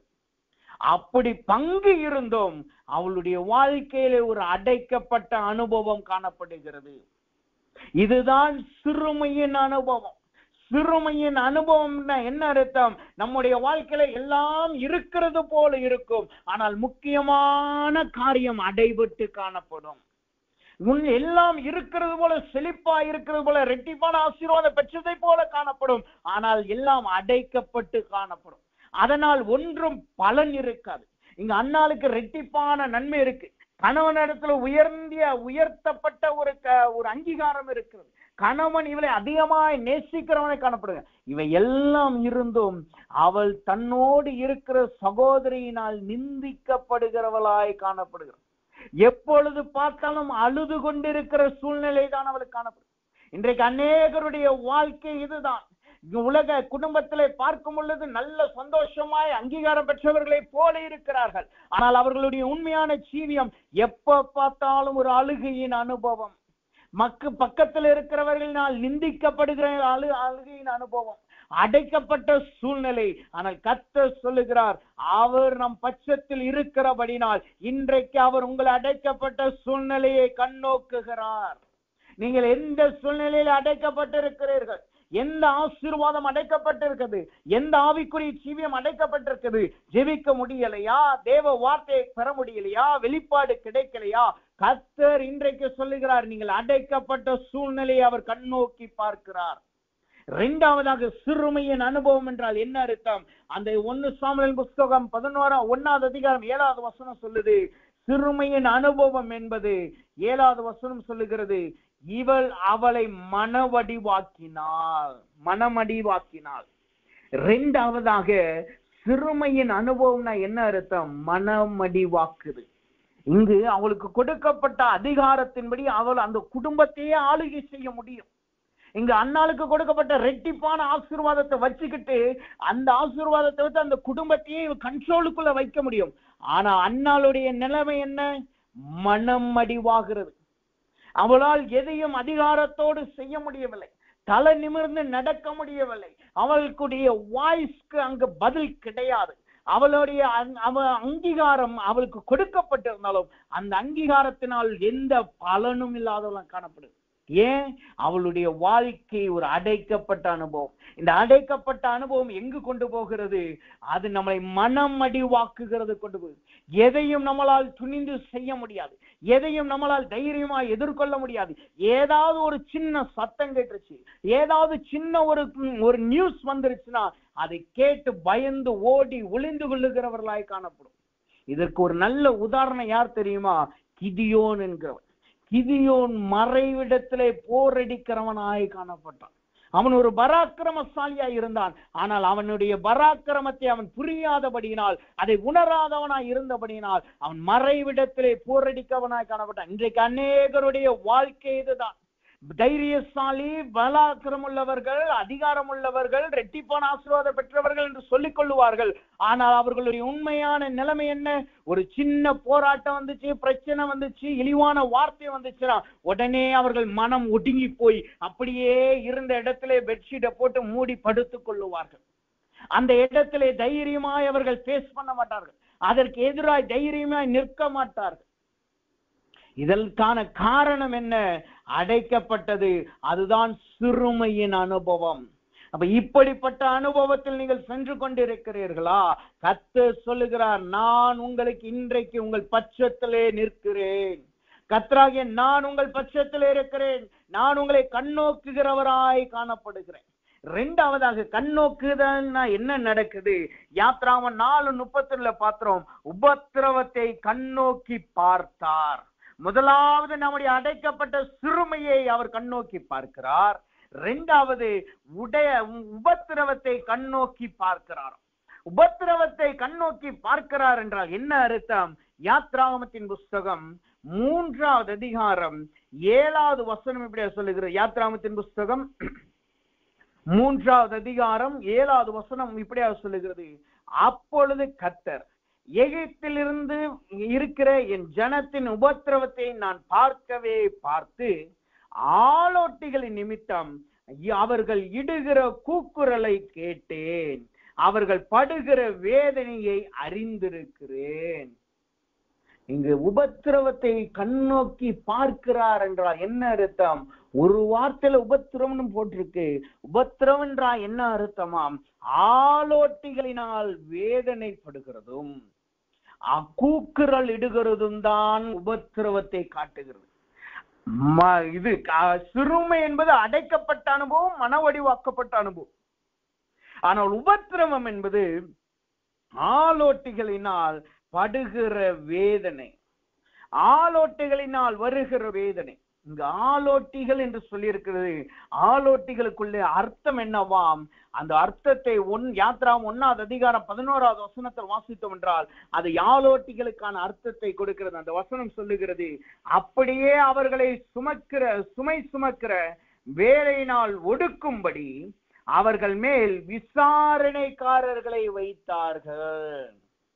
இந்த உபத்திரவம் என்றால் என்ன அர்த்தம் தெரியுமா? ஆளோட்டிகளினால் நடத்தப்படுகிறது. அப்படின்னா என்ன அர்த்தம்? ஒடுக்கப்படுகிற அனுபவம், விசாரணைக்குள்ளாய் செல்லுகிற அனுபவம்.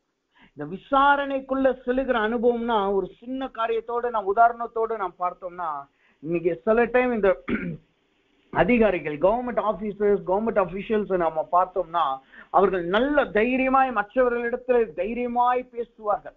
எதையும் போல்ட முடிவெடுத்து அதை செய்வார்கள். ஏதாவது நல்லா அப்படி செய்துட்டு வரும்போது ஒரு சின்ன பிரச்சனை வந்துடும். அந்த பிரச்சனையிலே இவர்கள் தவறான முடிவெடுத்து அதிலே மாட்டிக்கொள்வார்கள். அவர்கள் மாட்டிக்கொண்ட உடனே என்ன நடக்கும்? அவர்கள் மீது ஒரு விசாரணை வைப்பார்கள். விசாரணை வைக்கிற என்ன நடக்கும்? அவர்களை தூக்கி அவர்கள் இருக்கிற அதிகாரத்தெல்லாம் எடுத்து போட்டுட்டு அவர்கள் விசாரணை முடியும் வரை அந்த டீம் என்ன சொல்லுகிறதோ அவர்கள் பார்வையிலே காணப்படுவார்கள். இவர்களால் சுயமாய் ஒன்றும் செய்ய முடியாது. இவர்கள் கடந்த நாட்கள் இருந்த மாதிரி பலனோடையும் அதிகாரத்தோடையும் காணப்பட முடியாது. அந்த பேர் இருக்கும், அந்த பொசிஷன் இருக்கும், அவர்களுக்கு கொடுக்கப்பட்ட அடையாளம் இருக்கும். ஆனால் அந்த அடையாளம் ஒரு அதிகாரத்திற்கு கீழாக காணப்படும். அந்த அடையாளத்தின் அதிகாரத்தை வைத்து ஒன்றுமே செய்ய முடியாது. இதுக்கு நல்ல உதாரணம் சொன்னா, பல் பிடுங்கப்பட்ட ஒரு பாம்பை போலதான் காணப்படுவார். பாம்பு என்றாலே பயம் இருக்கும். ஆனால் அந்த பாம்புக்கு பல்லை பிடுங்கி விட்டார்கள் என்றால் அந்த பாம்பை பார்த்து ஜனங்கள் பயப்படவே மாட்டார்கள். அதற்கு இருந்த பயம், அதை குறித்ததான பயம், அதற்கு இருந்த அந்த வல்லமை, அந்த பலன் அங்கு எடுக்கப்பட்டு போகிறது. இதுதான் ஒடுக்கப்படுகிற, இதுதான் உபத்திரவத்திற்குள்ளாய் செல்லுகிறதை காட்டுகிறது. உபத்திரவத்திற்குள்ளாய் செல்லுகிறதுனா நாம எதையுமே நம்மளால செய்ய முடியாது. நம்ம ஒன்று தேவனுக்காய் செய்யணும்னு நினைச்சா அதை தடை செய்ய ஒருவர் இருப்பார்கள். குடும்பத்துல ஏதாவது செய்ய நினைச்சா அதை தடை செய்ய ஆட்கள் இருப்பார்கள். அல்லது ஊழியத்துல ஏதாவது செய்ய நினைச்சா அதை தடை செய்ய ஆட்கள் இருப்பார்கள். எதையுமே நாம் விருப்பப்பட்டு தேவனுக்காகவோ குடும்பத்திற்காகவோ எதையுமே நாம் சுயமாய் முடிவெடுக்க முடியாதுதான் இந்த உபத்திரவத்தை காட்டுகிறது. இது அப்படியே அந்த சுதந்திரம் என்னவாகும், அந்த அந்த அங்கீகாரம், அந்த அடையாளம் என்னவாகும், நம்மளுக்கு சுமையாய் மாறி போகும். அதுதான் இந்த வசனம் சொல்லுகிறது, சுமை சுமக்கிற வேலையினால் ஒடுக்கும்படி. இங்கு அதிகாரம் பெற்றவர்களாயும் நல்ல நிலைமையில இருந்தவங்க தான் இஸ்ரவேல் ஜனங்கள். ஆனா அந்த நல்ல நிலைமையில இருந்தது அவர்கள் பழுகி பெருகுகிறது இப்பொழுது அவர்களுக்கு சுமையாய் மாறி இருக்கிறது. உங்க கடந்த நாட்கள் வாழ்க்கையில் இருந்த அதிகாரம், கடந்த நாட்களில் இருந்த சுதந்திரம் இன்றைக்கு உங்களுக்கு சுமையாய் மாறி போயிருக்கா? கடந்த நாட்களில் நீங்கள் சுதந்திரமாய் முடிவெடுத்தீர்கள், சுதந்திரமாய் வெளியிலே போனீர்கள், நீங்கள் நினைத்ததை கர்த்தருக்காய் செய்தீர்கள், கர்த்தருக்காய் வைராக்கியமாய் நடந்தீர்கள், கர்த்தருக்காய் ஏதாவது செய்ய வேண்டும் என்று ஓடினீர்கள், அல்லது நான் குடும்பத்திற்காய் ஏதாவது செய்யணும் சொல்லி வெளியிலே ஒரு பராக்கிரமசாலியை போல எல்லாம் அவன் செய்வதெல்லாம் வாய்க்கும் என்று சொல்லுகிற வார்த்தை நிறைவேறுகிறது போல நீங்கள் நடந்து தெரிந்தீர்கள். ஆனா இன்றைக்கு நிலைமை என்ன? ஒரு விசாரிப்பு காரணம் மீது இருக்கு. அவன் சாதாரண விசாரிப்புக்காரன் அல்ல, நம்மை சுமையினால் ஒடுக்கும்படியாக, சுமை சுமத்தி வேலை கொடுத்து நம்மளை ஒடுக்கும்படியாய் நம்மளை ஒடுக்குகிறவன் தான் அந்த விசாரிப்புக்காரன். அந்த விசாரிப்புக்காரன் நம்ம இது வைக்கப்பட்டபடியினால் நாம் ஒடுக்கப்பட்ட அனுபவத்திலே காணப்படுகிறோம். அப்ப கர்த்தருடைய வார்த்தை சொல்லுகிறது, நீங்கள் ஒடுக்கப்பட்டு உபத்திரவத்திலே இருந்தாலும் உங்கள் பட்சமாய் தேவன் இன்றைக்கு வெளிப்படுகிறார். அவர் உங்கள் பட்சமாய் காணப்படுகிறார். நீங்க உபத்திரவத்தில் இருக்கலாம், நீங்கள் ஒடுக்கப்பட்டு காணப்படலாம், உங்கள் மீது ஒரு ஆலோட்டி கண்காணியா இருந்து உங்கள் சுமையை அதிகரித்துக் கொண்டிருக்கலாம். ஆனால் கர்த்தர் இன்றைக்கு உங்கள் பட்சத்திலே அவர் வருகிறார். அவர் உங்கள் பக்கமாய் சாய்கிறார். அவர் உங்களோடு சேர்ந்து கொள்ளுகிறார். இதனால் நீங்கள் கர்த்தருடைய பலத்தை பெறப்போகிறீர்கள். இரண்டாவதாக உபத்திரம் என்பது என்ன காட்டுகிறது? அந்த வசனம் தெளிவாய் சொல்லுகிறது. 3:7 அதிகாரம் 7வது வசனம் சொல்லுகிறது, அப்பொழுது கர்த்தர், எகிப்தில் இருக்கிற என் ஜனத்தின் உபத்திரவத்தை நான் பார்க்கவே பார்த்தேன், ஆலோட்டிகள் நிமித்தமாய் இடுகிற கூக்குரலை கேட்டேன், படுகிற வேதனைகளையும் அறிந்திருக்கிறேன். இங்க வசனம் சொல்லுகிறது கூக்குரலும் வேதனை என்று சொல்லுது. இந்த வேதனை என்பது இந்த கூக்குரலுக்குள்ளே அடங்குகிற வார்த்தையாய் காணப்படுது. அப்ப கூக்குரல் என்றால் என்ன? கூக்குரல் என்று ஒரு வார்த்தையில சொல்லி இருக்கு. ஆனால் கூக்குரலுக்கு நல்ல விளக்கத்தை நாம் பார்த்தோம் என்றால் மத்தேயுவின் புஸ்தகம் 2வது அதிகாரம் 17வது வசனம் கூக்குரலுக்கான விளக்கத்தை கொடுக்க. அந்த வசனம் சொல்லுது பாருங்க, புலம்பலும் அழுகையும் மிகுந்த துக்கம் கொண்டாடுமாகிய கூக்குரல் ராமாவிலே கேட்கப்பட்டது. கூக்குரல்னா என்ன அர்த்தமாம்? புலம்பல் அங்கு காணப்படும், அழுகை காணப்படும், மிகுந்த துக்கம், மிகுந்த துக்கம். இதுதான் ஒரு கூக்குரலுக்குரிய அர்த்தத்தை வேதம் நம்மளுக்கு கொடுக்கிறது. அங்கு புலம்பல் காணப்படும். புலம்பல்னா என்ன அர்த்தம்? அவர்களால் எதையும் வெளியிலே சொல்ல முடியாது, ஆனா அவர்கள் அனுபவிக்கிற வேதனையை அவர்களால் தாங்க முடியாது, வெளியிலேயும் சொல்ல முடியாது, வேதனையை நிறுத்தி போடவும் முடியாது. அப்பொழுது அவர்கள் வாயிலே அவர்களை அறியாமலே பேசிக் கொண்டிருப்பார்கள். அதுதான் புலம்பல். இரண்டாவது அழுகை. இந்த அழுகை புலம்பல் கொஞ்ச நாள்ல அப்படியே அழுகையாய் மாற ஆரம்பிக்கும். அவர்கள் தனியா நின்று வேலை பார்த்து கொண்டிருப்பார்கள், நின்று அதை எப்படியாவது சமாளிக்கணும்னு பார்த்துக்கிட்டு இருப்பாங்க. ஆனா கண்ணில இருந்து கண்ணீரா ஓடிக்கிட்டு இருக்கும். அது எதனால வருது? அடுத்த வார்த்தை சொல்லுகிறது, மிகுந்த துக்கத்தினால். அப்ப உபத்திரவம் என்பது சாதாரண விஷயம் கிடையாது. அது நம்மீது ஒரு அதிகாரத்தை வைக்கிற அதிகாரிகளை காட்டுகிறது. அவர்கள் நம்மளை ஒடுக்குவார்கள். அதனால என்ன நடக்கிறது? புலம்பலும் அழுகையும் மிகுந்த துக்கமும் நம்மளை நிரப்புகிறதாய் காணப்படுகிறது. நம்முடைய வாழ்க்கை எப்பொழுதுமே புலம்புறதா இருக்கும், எப்பொழுதுமே அழுகையாய் காணப்படும், எப்பொழுதுமே துக்கம் நிறைந்தவர்களாய் காணப்படுகிறது. இன்றைக்கு அநேக தேவ பிள்ளைகள், அநேக தேவ ஜனம் இப்படித்தான் ஒரு உபத்திரவத்திலே போய் கொண்டிருக்கிறார். நாம் என்ன நினைக்கிறோம்? உபத்திரவம்னோனே வெளியிலிருந்து சத்ருவினால் வருகிறது, வெளியிலிருந்து தேவனை விரும்பாத ஜனங்கள் நம்மளை அடிக்கிறது என்று நினைக்கிறோம். அதுவும் உபத்திரவம் தான். ஆனால் வேதம் நம்மளுக்கு இன்னொன்னு சொல்லிக் கொடுக்கிறது, நம்மீது ஒரு அதிகாரிகளை வைக்கிறது. இந்த அதிகாரி என்பது மூன்றாவது மனுஷனா இருக்கணும்னு அவசியம் கிடையாது. சில நேரங்களிலே நம்முடைய குடும்பத்தாரே நமக்கு அதிகாரிகளாய், நம்மளை சுமை சுமக்கிறவர்களாய், நம்ம சுமை சுமத்துகிறவர்களாய், நம்மளை ஒடுக்குகிறவர்களாய், நம்மளை புலம்ப வைக்கிறவர்களாய், அழுக வைக்கிறவர்களாய், மிகுந்த துக்கத்தில் ஆழ்த்துகிறவர்களாய் காணப்படுவார். சில நேரங்களில் பிள்ளைகள் நம்மளுக்கு இப்படி நம்மளை உபத்திரவத்திலே தள்ளுகிறவர்களாய் இருப்பார்கள். சில பேருக்கு அவர்கள் மனைவியோ கணவனோ அவர்கள் உபத்திரவத்திலே தள்ளுகிறவர்களாய் இருப்பார்கள். சில பேருக்கு அவர்கள் வாழுகிற வாழ்க்கையே ஒரு உபத்திரவத்தின் பாதையாய் காணப்படும். அப்ப கர்த்தர் சொல்லுகிறார், அந்த உபத்திரவத்தை தான் தேவன் இன்றைக்கு கண்ணோக்குகிறார். நீங்க கடந்த நாட்கள்ல போய் கொண்டிருந்தே பாத்தீங்களா உபத்திரவம். இந்த நாள் வரைக்கும் நீங்க புலம்பிட்டு அழுதுகிட்டு துக்கத்தோடு இருக்கிறீர்கள் அல்லவா? வெளியிலே மற்றவர்களுக்கு தெரியவில்லை. வெளியிலே பார்க்க நீங்க பழுகி பெருகி இருக்கிறீர்கள் இஸ்ரவேலை போல. ஆனா உள்ள நீங்க குமுறது உங்களுக்குத்தான் தெரியும். அங்கு அவர்கள் குமுறினது அவர்களுக்குத்தான் தெரிந்தது. அதை கர்த்தர் மாத்திரம் பார்த்தார். அந்த நிலைமையில இருக்கிறீர்களா? கர்த்தர் சொல்கிறார், நான் உங்கள் பட்சத்தில் இருக்கிறேன், நான் உங்களை கண்ணோக்குகிறவராய் காணப்படுகிறேன். அப்ப முதலாவது கர்த்தர் கண்ணோக்குகிறார் என்றால் என்ன? நம்முடைய சிறுமையை அவர் பார்க்கிறார். இரண்டாவது அவர் நம்மளை கண்ணோக்குகிறார் என்றால் என்ன அர்த்தம்? அவர் நம்முடைய உபத்திரவத்தை பார்க்கிறார். மூன்றாவதாக கண்ணோக்குகிறார் என்றால் என்ன அர்த்தமாம்? அந்த வசனம் சொல்லுகிறது, யாத்ராகமத்தின் புஸ்தகம் 2வது அதிகாரம் 25வது வசனத்தை வாசிக்கும் பொழுது அந்த வசனம் இப்படியாக சொல்லுகிறது, கண்ணோக்குகிறார் என்றால் என்ன அர்த்தமாம்? அவர் இஸ்ரவேலின் புத்திரரை கண்ணோக்கினார், தேவன் அவர்களை நினைத்தருளினார். தேவன் நம்மளை நினைத்தருளுதுதான் அவர் மூன்றாவது கண்ணோக்கமாய் இருக்கிறதை காட்டுகிறது. முதலாவது நம்முடைய சிறுமையை அவர் பார்க்கிறார், இரண்டாவது நம்முடைய உபத்திரவத்தை பார்க்கிறார், மூன்றாவது அவர் நினைத்தருளுகிறார்.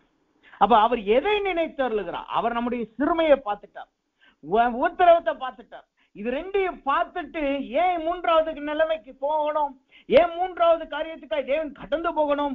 மூன்றாவது ஏன் அவர் நினைத்தருள வேண்டும்? எதை நினைத்தருளுகிறார்? வசனம் சொல்லுகிறது, யாத்ராகமத்தின் புஸ்தகம் 32வது அதிகாரம், யாத்ராகமத்தின் புஸ்தகம் 32வது அதிகாரம் 13வது வசனத்தை வாசிக்கும் பொழுது அந்த வார்த்தை இப்படியாக சொல்லுகிறது, உமது தாசனாகிய ஆபிரகாமையும் ஈசாக்கையும் இஸ்ரவேலையும் நினைத்தருளும், உங்கள் சந்ததியை வானத்தின் நட்சத்திரங்களைப் போல பெருக பண்ணி நான் சொன்ன எந்த தேசம் முழுவதையும் உங்கள் சந்ததியார் என்றென்றைக்கும் சுதந்திரித்துக் கொள்ளும்படி அவர்களுக்கு கொடுப்பேன் என்று உம்மை கொண்டு அவர்களுக்கு ஆணையிட்டு சொன்னீரே என்று கெஞ்சி பிரார்த்தித்தான். தேவன் மூன்றாவது என்ன செய்கிறார்? கண்ணோக்குகிறார் என்றால் என்ன அர்த்தம்? அவர் நம்மளுக்கு ஆணையிட்டு கொடுத்ததை அவர் நினைவு கூறுகிறார். கடந்த நாட்களில் தேவன் உங்களுக்கு கொடுத்த வார்த்தையை அவர் நினைவு கூறுகிறார்.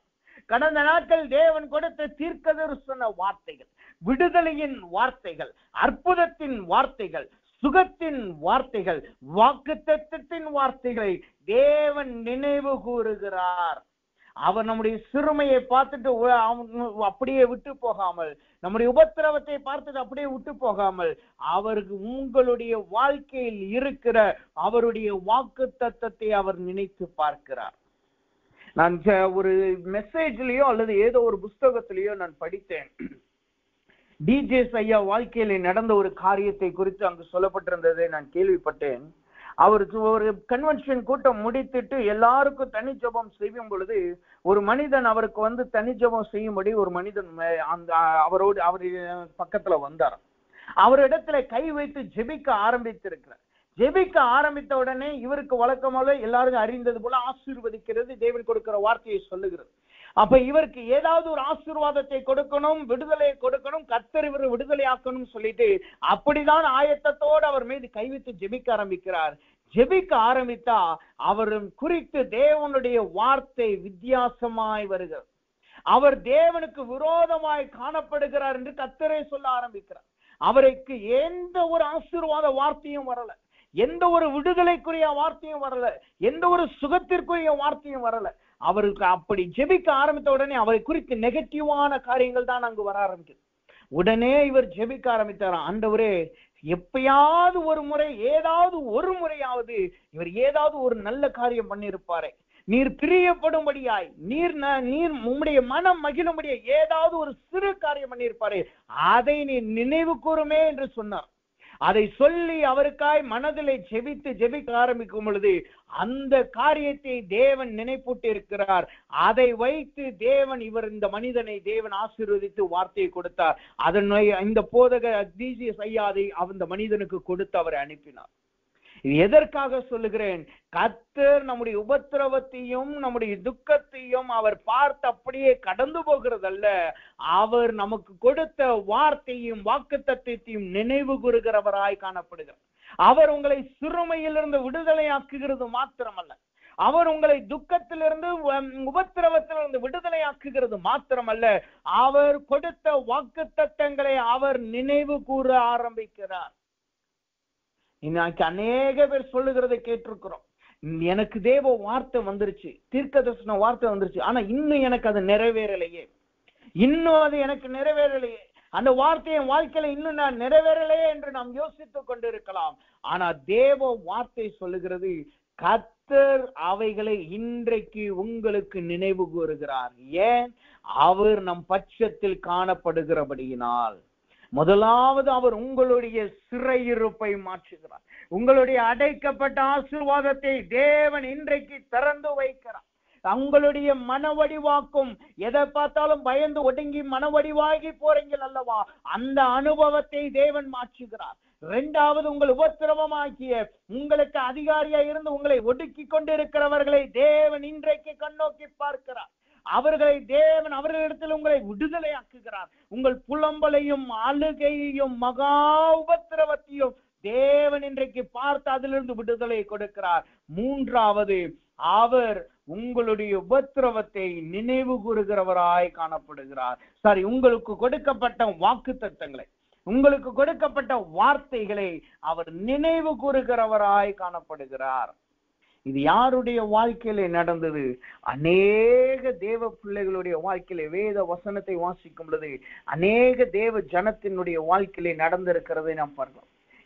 இஸ்ரவேல் என்கிற தேசத்தின் வாழ்க்கையில நடந்திருக்கிறது, ஒரு கூட்டத்தின் வாழ்க்கையில நடந்திருக்கிறது, அன்னாள் என்கிற ஒரு ஸ்திரீயின் வாழ்க்கையில நடந்திருக்கிறது, எலியா என்கிற ஒரு தீர்க்க தரிசியின் வாழ்க்கையில நடந்திருக்கிறது, எசேக்கியேல் என்கிற ஒரு தீர்க்க தரிசியின் வாழ்க்கையில நடந்திருக்கிறது. இது தேவன் ஆண்டாண்டு காலமாய் அவர் தம்முடைய ஜனங்களுக்கு செய்து கொண்டு வருகிறதை காட்டுகிறது.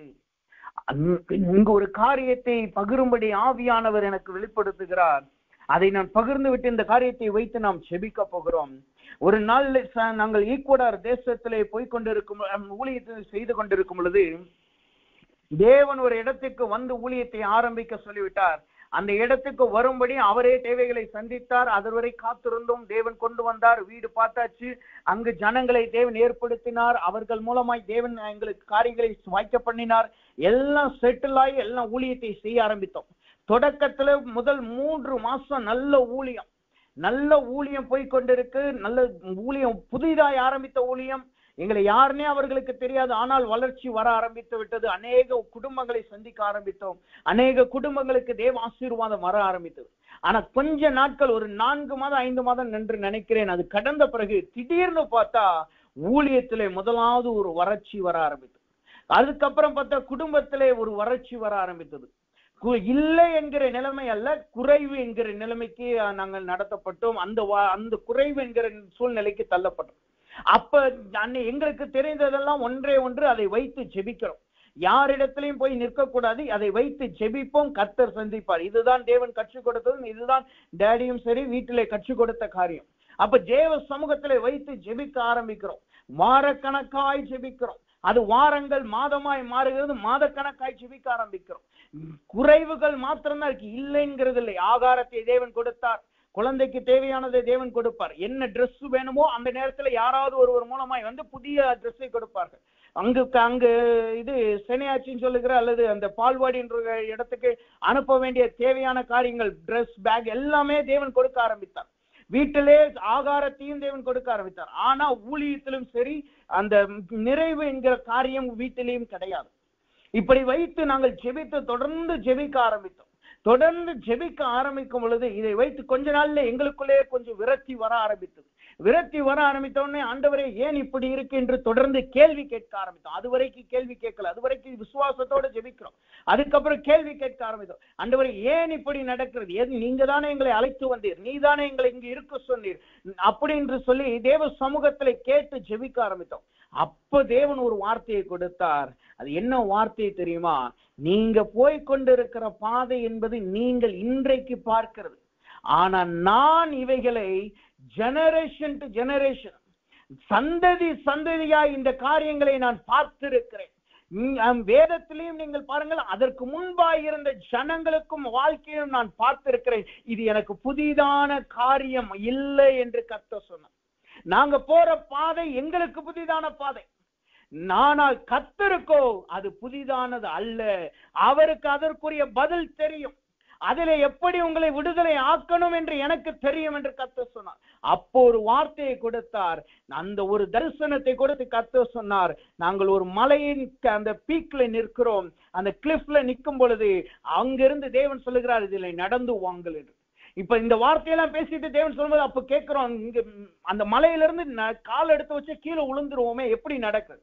அப்ப சொல்லுகிற தேவன் சொன்னார், நீங்கள் அறியாத வழியிலே நான் உங்களை நடத்துகிறேன். அன்றைக்கு தேவன் ஒரு வார்த்தையை கொடுத்தார். அந்த வார்த்தையை பிடித்து ஜெபிக்க ஆரம்பித்தோம். ஒரே வாரத்தில் திரும்பியும் தேவன் வளர்ச்சியை கொடுக்க ஆரம்பித்தார். அதற்கப்புறம் 3 ஊழியங்களை ஆரம்பிக்க தேவன் உதவி செய்தார். ஒரு ஊழியம் அடைக்கப்படுமோ என்று பயந்து கொண்டிருந்த இடத்துல 3 ஊழியம் அடைக்க வைத்து இப்பொழுது 4 ஊழியங்களை செய்துதான் இங்கு வர தேவன் கிரியை செய்தார். அப்ப தேவன் நம்முடைய வாழ்க்கையில நடக்கிற காரியங்கள், நம்முடைய சிறுமை, நம்மளுடைய உபத்திரவம் எல்லாம் நம்மளுக்கு புதிதானது. ஆனால் கர்த்தருக்கோ அவைகளை அநேக சந்ததிகளின் வாழ்க்கையிலே பார்த்து அவர்களை விடுதலையாக்கி இருக்கிறார். அப்ப கர்த்தர் சொல்லுகிறார், நீங்கள் போய்கொண்டிருக்கிற பாதை உங்களுக்கு புதிதா இருக்கலாம், நீங்கள் போய்கொண்டிருக்கிற பாதை உங்களுக்கு அது வித்தியாசமா இருக்கலாம், ஆனால் அவைகளின் முடிவையும் அவர்களுக்கு தேவையான பதிலையும் நான் கொண்டு வைத்திருக்கிறேன். நான் அவைகளை அறிந்தவராய் காணப்படுகிறேன். அதற்கு உதாரணங்கள் வேதத்திலே அநேகம் கொட்டி கிடக்கிறது. வாசித்து பாருங்கள் என்று வசனம் தேவ வார்த்தை சொல்லுது. அப்ப நாம் போய்கொண்டிருக்கிற பாதையை வச்சுட்டு தேவனை நாம் தீர்மானிக்க கூடாது. நாம போய்கொண்டிருக்கிற உபத்திரவத்தையும் சிறுமையை வச்சுட்டு கர்த்தர் இப்படித்தான், அவரை நம்பி வந்தா கைவிட்டு விடுவாரு, என்னை சிறுமையில தள்ளிடுவார் என்று நாம் நினைக்க கூடாது. அந்த சிறுமையும் ஒடுக்குதலும் அந்த உபத்திரமும் நம்மளை உருவாக்குகிறதாய் காணப்படுகிறது, நம்மளை பலுகி பெருகும்படி செய்கிறது. அந்த நேரத்திலே கர்த்தர் நம்முடைய கொடுக்கப்பட்ட வாக்குத்தத்தங்களை அவர் நினைவு கூறுகிறவராய் காணப்படுகிறார். அப்ப நீங்க இன்றைக்கு எந்த சிறுமையிலே போய்கொண்டிருக்கிறீங்க? உங்களுடைய வாழ்க்கையில எது அடைக்கப்பட்டு காணப்படுகிறது? எந்த காரியத்திலே நீங்கள் எப்ப பார்த்தாலும் மன வடிவாய் காணப்படுகிறீர்கள்? யார் உங்கள் வாழ்க்கையில ஆலோட்டியை போல காணப்படுகிறார்கள்? யார் உங்கள் வாழ்க்கையில அழுகையும் புலம்பலையும் மிகுந்த துக்கத்தையும் கொண்டு வருகிறார்கள்? கர்த்தருடைய வார்த்தை சொல்லுகிறது, அவைகளை தேவன் கண்ணோக்கி பார்க்கிறார். உங்களுக்கு கொடுத்த வாக்குத்தத்தத்தை தேவன் நினைவு கூறுகிறார். நான் உன்னை விடுவிப்பேன் என்று வார்த்தை கொடுத்தாரே, அதை தேவன் நினைவு கூறுகிறார். இங்க இஸ்ரவேல் ஜனங்களுக்கு தேவன் எதை நினைவு கூர்ந்தார்? ஆபிரகாம் இடத்திலே சொன்னார் அல்லவா, 400 வருடம் அவர்கள் வேறு தேசத்திலே வைத்து பலுகி பெருக பண்ணுவேன், பின்பு இந்த தேசத்துக்கு மீண்டும் அவர்களை கொண்டு வருவேன் என்று சொன்னார் அல்லவா. அதை தேவன் நினைவு கூர்ந்தார். வானத்தின் நட்சத்திரங்களை போல பெருக பண்ணுவேன் என்று சொன்னார் அல்லவா, அதை தேவன் நினைவு கூர்ந்தார். இன்றைக்கு கர்த்தர் உங்கள் வாழ்க்கையில உங்களை சிறுமையை மாற்றுவேன், உங்கள் உபத்திரவத்தை மாற்றுவேன், உங்களை செழிப்பான பாதையிலே உங்களை நடத்துவேன் என்று உங்களுக்கு தீர்க்கதரிசன வார்த்தையை கொடுத்தார் அல்லவா, அவைகளை கர்த்தர் இன்றைக்கு நினைவு கூறுகிறார். அதுதான் கர்த்தர் நம்மளை கண்ணோக்கி பார்க்கிறதை காட்டுகிறது. அப்ப கர்த்தர் நம் பட்சத்தில் இருக்கிறார் என்றால் அவர் நம் மீது கண்ணோக்கமாய் இருக்கிறார். அவர் நம்முடைய சிறுமையை கண்ணோக்கி பார்க்கிறார், உபத்திரவத்தை கண்ணோக்கி பார்க்கிறார். அவைகளை பார்த்து நம்மளை தேவன் நினைவு கூறுகிறார். அப்ப இப்பொழுது நாம் செபிக்க போகிறோம். இன்றைக்கு 3 அர்த்தத்தை பார்த்தோம். தேவன் நம் பட்சமா இருக்கிறார் என்றால் என்ன அர்த்தம் என்று 3 பார்த்தோம். அதில் ஒரு காரியத்துக்குரியதை விளக்கத்தை நாம் பார்த்தோம். தேவ சித்தமா இருக்கும் என்றால் மீண்டும் அதை அடுத்த தொடர்ந்து நாம் பார்க்க தேவன் நம்மளை நடத்துவாராக. முதலாவது இந்த காரியத்தை வைத்து நாம் ஜெபிக்க போகிறோம். ஆண்டவரே, என் மீது கண்ணோக்கமாயிரும், என் பட்சத்துல இரும் ஆண்டவரே. என் சிறுமை இதுதான், என் உபத்திரவம் இதுதான், எனக்கு நீங்க கொடுத்த வார்த்தை இதுதான் என்று சொல்லி ஜெபிக்க போகிறோம். கர்த்தர் நம்மளை தேவன் விடுதலையாக்க போகிறார். அந்த யாத்ராமத்தின் புஸ்தகம் 32வது அதிகாரம் 13வது வசனத்தை வாசிக்கிறேன். அதை மாத்திரம் வாசித்து நாம் ஜெபிப்போமாக. அந்த வார்த்தை தெளிவாய் சொல்லுது பாருங்க. யாத்ரா 32:13 சொல்லுது பாருங்க. அந்த வசனம் இப்படி சொல்லுகிறது, உமது தாசனாகிய ஆபிரகாமையும் ஈசாக்கையும் இஸ்ரவேலையும் நினைத்தருளும், உங்கள் சந்ததியை வானத்தின் நட்சத்திரங்களை போல பெருக பண்ணி, நான் சொன்ன இந்த தேசம் முழுவதையும் உங்கள் சந்ததியார் என்றென்றைக்கும் சுதந்திரித்துக் கொள்ளும்படி அவர்களுக்கு கொடுப்பேன் என்று உம்மை கொண்டே அவர்களுக்கு ஆணையிட்டு சொன்னீரே என்று கெஞ்சி பிரார்த்தித்தான். இன்றைக்கு இந்த நேரத்திலே தேவ சமூகத்திலே நாம் இப்படிதான் நாம் பிரார்த்திக்க போகிறோம். முதலாவது நாம் தேவ சமூகத்தில் ஆண்டவரை கேட்க போகிறோம். ஆண்டவரே, என் பட்சத்திலே வாரும், என் மீது கண்ணோக்கமா இரும் என்று நாம் கேட்க போகிறோம். இரண்டாவது, நம்முடைய சிறுமையை தேவ சமூகத்தில் ஒப்பு கொடுத்து நாம் ஜெபிக்க போகிறோம். மூன்றாவது, நம்முடைய உபத்திரவத்தை தேவ சமூகத்தில் ஒப்பு கொடுத்து ஜெபிக்கிறோம். நாலாவது, நீங்க நினைவூட்டி வைத்துக் கொள்ளுங்கள், தேவன் உங்களுக்கு கொடுத்த வாக்குத்தத்தங்களை நினைவுக்கு கொண்டு வந்து அதை வைத்து இன்றைக்கு ஜெபிங்க. இந்த அதிகாலை வேளையிலே கர்த்தர் உங்கள் பட்சமாய் வருவார், உங்களுக்கு பெரிய விடுதலையை கொடுப்பார். அப்ப இப்பொழுது எல்லாரும் ஜெபிக்க ஆரம்பிப்போமா? நாம் ஜெபிப்போம். அன்பின் பரலோக பிதாவே, துதிக்கிறோம், ஸ்தோத்திரிக்கிறோம். இந்த நாளும் தேவனுடைய கிருபையும் தயவும் எங்களோடு கொடுந்தக்காய் நன்றி செலுத்துகிறோம். ஆண்டவரே, நீர் உடைய வார்த்தையை கொண்டு கர்த்தர் எங்கள் பட்சத்தில் இருக்கிறீர் என்பதை கொண்டு நீர் பேசினீர். அதில் 3 விளக்கங்களை பார்த்து அதில் 1 விளக்கமாய் பார்க்க தேவன் எங்களுக்கு கிருபை பாராட்டினீர். நீர் எங்கள் பட்சமாய் இருக்கிறபடியினால் நீர் எங்களை கண்ணோக்கி பார்க்கிறீர் என்று நாங்கள் பார்க்க உதவி செய்து, ஆண்டவரே, நீர் எங்கள் பட்சத்தில் இருக்கும் பொழுது எங்கள் மீது கண்ணோக்கமாய் இருக்கிறீர் என்பதை பார்க்க உதவி செய்து அதற்காக நன்றி செலுத்துகிறோம். கர்த்தாவே, இன்றைக்கு உம்முடைய பிள்ளைகளின் சிறையிருப்பை நீர் கண்ணோக்கி பார்த்திருக்கா நன்றி. அடைக்கப்பட்டவைகளை நீர் இப்பொழுது தகர்த்தீர், மனவடிவானவர்களை பலப்படுத்தினீர், அதற்காக ஸ்தோத்திரம் ஆண்டவரே. இரண்டாவதாய் நீர் சொன்ன வார்த்தையின்படி உம்முடைய பிள்ளைகளின் உபத்திரவத்தை நீர் இன்றைக்கு கண்ணோக்கி பார்த்திருக்கிறீர், அதற்காக உமக்கு நன்றி செலுத்துகிறோம். கர்த்தாவே, அதன் நிமித்தமாக இவர்களுக்கு ஆலோட்டிகளாய் இருந்தவர்களை இவர்கள் நிர்மூலமாக்குவார்களாக, இவர்களுக்கு இப்பொழுது ஒரு விடுதலை கிடைப்பதாக இயேசுவின் நாமத்தினாலே இவர்கள் அழுகையும் புலம்பலும் மிகவும் துக்கமான நிலைமைகள் இப்பொழுது சந்தோஷமாய் மாறுவதாக, தேவ சமாதானம் நிரப்புவதாக. இவர்கள் இனிமேல் ஆலோட்டிகளினால் நடத்தப்படாமல் கர்த்தரினால் சுதந்திரவாளிகளாய் நடத்தப்படுவார்களாக. அந்த சுதந்திரத்தை நீர் கட்டளையிடுவீராக. கடைசியா நீர் சொன்ன வார்த்தையின்படி உடைய பிள்ளைகளுக்கு கொடுத்த எல்லா தீர்க்க தரிசன வார்த்தைகளை நீ நினைவு கூறுவீராக. ஆண்டவரே, உடைய பிள்ளைகளுக்கு கொடுத்த வார்த்தைகளை நீ நினைவு கூறும். அது ஆண்டுகளுக்கு முன்பாய் நீங்கள் கொடுத்திருந்திருக்கலாம், மாதங்களுக்கு முன்பாய் நீர் கொடுத்திருந்திருக்கலாம், அல்லது ரீசெண்டாய் நீர் கொடுத்திருந்திருக்கலாம். எந்தெந்த வார்த்தை நிறைவேறாமல் காணப்படுகிறதோ அவைகளை இப்பொழுது நினைவு கூர்ந்து கர்த்தர் உம்முடைய பிள்ளைகள் பட்சமாய் வந்து அவைகளை நிறைவேற்றுவீராக. அப்படி நீ செய்யறக்காய் உம்மை துதிக்கிறோம். எல்லா துதிக நம்மையும் நமக்கே செலுத்துகிறோம். இயேசுவின் நாமத்தில் செபிக்கிறோம் நல்ல பிதாவே. ஆமீன், ஆமீன்.